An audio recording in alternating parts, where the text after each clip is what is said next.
Hello everyone, જય શ્રી કૃષ્ણ. કેમ છો બધા? ક્રિસાસ ફૂડી વ્લોગ્સમાં તમારું સ્વાગત છે. ફ્રેન્ડ્સ, આજે હું તમારા માટે લઈને આવી છું ચોકલેટ આઈસ્ક્રીમની રેસીપી, અને એ પણ એકદમ યુનિક રીતે, એકદમ ઇઝી રીતે આપણે બનાવીશું અને એકદમ ઓછા ખર્ચે બનાવીશું. 10 જ રૂપિયાના પાર્લેના બિસ્કિટમાંથી આજે આપણે ચોકલેટ આઈસ્ક્રીમ બનાવવાના છીએ અને બાળકોને ખૂબ જ પસંદ આવે તેવી આ આઈસ્ક્રીમ બનશે.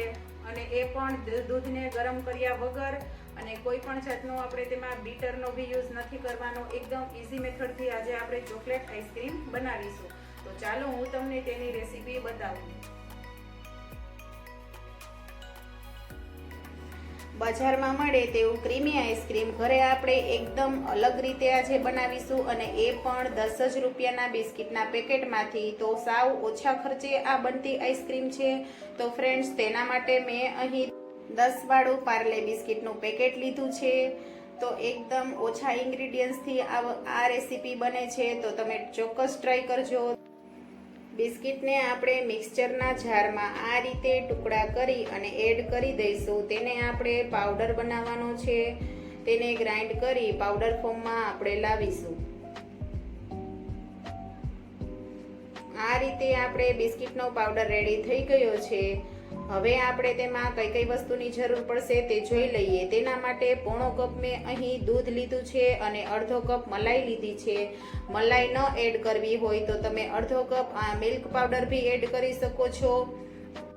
હવે એક જારમાં આપણે જે પાવડર રેડી કર્યો તો બિસ્કિટનો તે એડ કરીશું. તેમાં 5 ટેબલ સ્પૂન સુગર એડ કરી છે. મેં પાવડર સુગર લીધી છે. 1 ટેબલ સ્પૂન તેમાં કોકો પાવડર એડ કર્યો છે, અને અડધો કપ જે આપણે મલાઈ લીધી હતી તેને એડ કરીશું.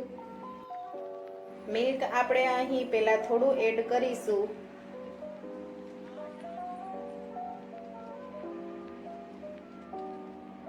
ફરી જરૂર પડે તો એડ કરીશું. હવે મિક્સીને આપણે આ રીતે ફેરવી લઈએ તો આપણું મિક્સચર આ રીતનું રેડી છે. મેં અહીં પોણો કપ મિલ્ક લીધું હતું તે બધું જ એડ કરી દીધું છે. હવે તેમાં 4 થી 5 ડ્રોપ્સ ચોકલેટ એસેન્સના એડ કરીશું. ચોકલેટ એસેન્સ ન હોય તો તમે વેનીલા એસેન્સ પણ એડ કરી શકો છો. હવે તેને આ રીતે સારી રીતે આપણે મિક્સ કરી લઈએ. આ રીતનું આપણું થીક બેટર બનાવ્યું છે. આ રીતના ચમચીને સારી રીતે બેટર કોટ કરે છે તે રીતનું આપણે બેટર રાખવાનું છે. એકદમ ક્રીમી ફોર્મમાં આપણું મિક્સચર રેડી છે. તો હવે આપણે તેને એક એરટાઇટ ડબ્બામાં ભરી લઈશું. આપણા આઈસ્ક્રીમમાં આઈસ ક્રિસ્ટલ ન થઈ જાય તેના માટે આપણે ફોઇલ પેપરથી રેપ કરીને ડબ્બાને ફ્રીજમાં રાખીશું. બધાની એક જ ફરિયાદ હોય છે કે બજારમાં મળે તેવી ક્રીમી આઈસ્ક્રીમ ઘરે નથી બનતી, અને આઈસ્ક્રીમમાં આઈસ ક્રિસ્ટલ બની જાય તે કોમન પ્રોબ્લેમ હોય છે. તો તેના માટે આ ટ્રીક તમે અપનાવજો. આપણું આઈસ્ક્રીમ એકદમ ક્રીમી બનશે, જરાક પણ આઈસ ક્રિસ્ટલ નહીં બને. તેના માટે આપણે ફોઇલ પેપરથી આ રીતના ડબ્બાને પેક કરી દીધો છે. તો હવે આપણે તેને ફ્રીઝરમાં 4 થી 5 કલાક માટે સેટ થવા રાખી દઈશું. 4 કલાક આપણે થઈ ગઈ છે, તો આપણે ચેક કરી લઈએ આપણું આઈસ્ક્રીમ સેટ થયું છે કે નહીં.